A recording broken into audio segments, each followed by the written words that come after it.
I never believed midnight could change anything. To me, it was just the hour where the world went quiet, the city slowed down, and the apartment I shared with Parker fell into its usual silence. But on that night, something shifted. Parker wasn't just my roommate. He was the person I had grown used to orbiting around. Tall, broad-shouldered, with that effortless laugh that made strangers lean closer just to hear it again. He had this way of making everyone feel seen, and yet, somehow, he never seemed to notice the way I looked at him. We'd been living together for 8 months, and every day felt like I was balancing on a wire. Close enough to see everything about him, but too far to reach for what I wanted.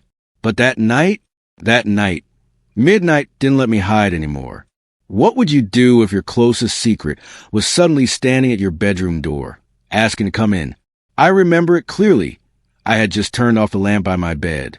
The room was warm, shadows stretching across the ceiling. I wasn't asleep yet when I heard the soft knock. Just once.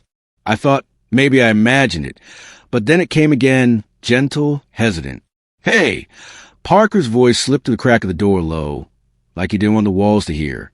"You awake?" My chest tightened. Parker never came into my room unless he needed something, like when the Wi-Fi crashed or he locked himself out. But something about his tone felt different. I sat up. "Yeah, what's up?" The door opened a fraction wider, and there he was, messy hair, sweatpants hanging low on his hips, a t-shirt that looked like it had been worn for 2 days straight. "I couldn't sleep," he said, rubbing the back of his neck. "Mind if I crash in here for a bit?" He didn't wait for me to answer. He just stepped inside, shutting the door softly behind him, like he was trying not to alert anyone else.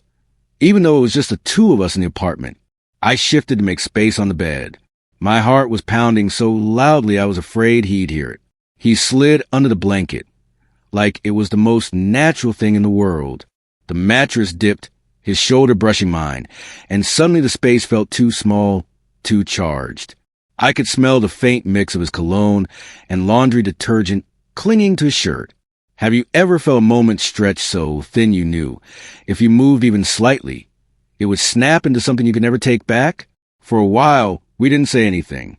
Parker just lay there, staring at the ceiling, his breathing steady but not quite relaxed. I wanted to ask why he was here, but the silence between us carried its own weight. Finally, he whispered, "Do you ever think about us?" The question froze me. I turned my head, searching his face in the dim light. His jaw was tight, his eyes fixed on the ceiling like he couldn't bear to look at me. "Us." I echoed, my voice barely above a breath. "Yeah," he said. "I mean you and me, living together, spending all this time together. Sometimes I wonder if I'm missing something right in front of me." My pulse thundered. For months, I'd buried every stolen glance, every slip of affection in the way I lingered too long in his laugh. And now, here he was, dragging it all into the open. What would you do if the one person you wanted most finally admitted he might want you to? I swallowed hard. "Parker, what are you saying?" He turned then, his eyes catching mine in the dark. "I'm saying, I think about you, more than I should." The air between us felt electric, like even the shadows were holding their breath. I wanted to reach for him, but my body stayed locked in place. "Then why are you here? In my bed?" I asked. He gave a small, nervous laugh. "Because midnight makes me braver than I am in daylight." My chest ached with how badly I wanted to close the space between us. The world outside was asleep, and in this cocoon of half-light and unspoken truth, I realized midnight wasn't just a time, it was a choice. And Parker had chosen me.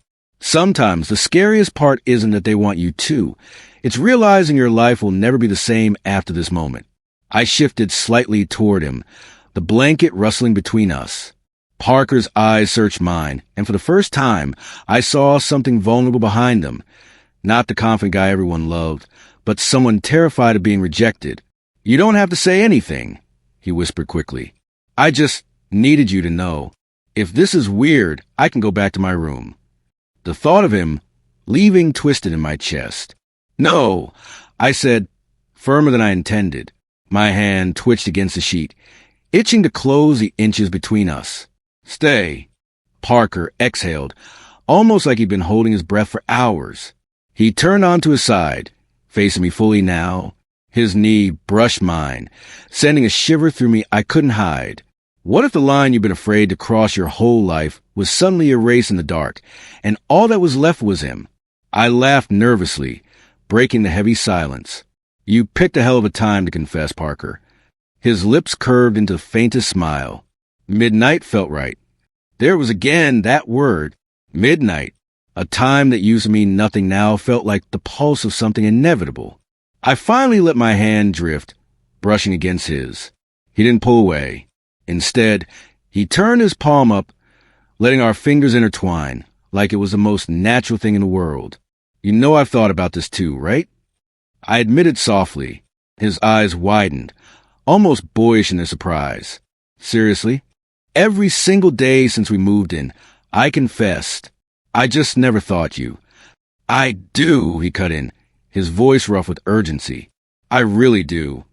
The space between us evaporated. Our foreheads touched first, tentative and trembling. His breath mingled with mine, warm and shaky. I could feel every beat of my heart colliding against my ribs, every ounce of fear and longing mixing together. And then Parker kissed me. It wasn't rushed. It wasn't reckless. It was soft, like he'd been waiting for this moment and wanted to savor every second. His lips pressed against mine with a careful certainty, testing, asking if I'd pull away. I didn't. I couldn't. The kiss deepened, slow but sure, and I swear the room tilted.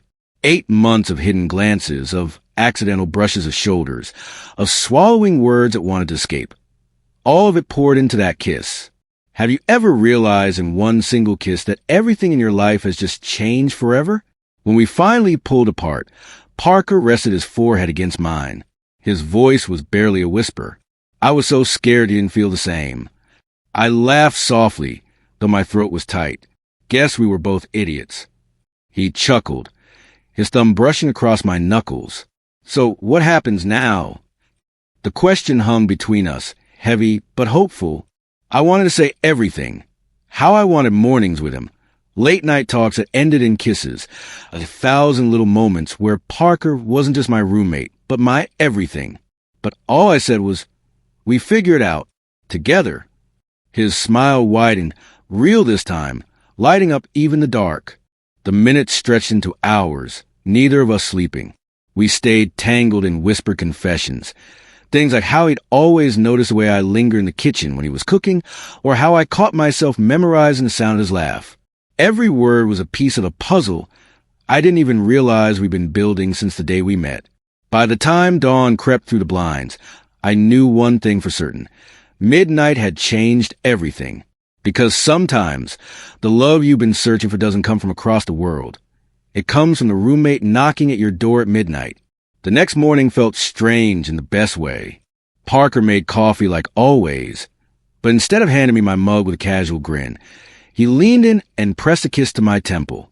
It was so simple, so natural, and yet my entire body lit up from the inside out. We didn't talk about labels. We didn't need to. All I knew was that he looked at me differently now, and I was done pretending I didn't want him. That night, when we found ourselves back in bed, there wasn't hesitation anymore. No more what-ifs. No more silence between us.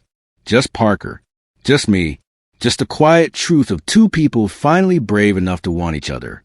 And if you've ever waited for the moment someone finally chose you, you know exactly how it feels when it finally happens. I think about that first midnight often. How a single knock on my door rewrote the way I saw him. The way I saw us.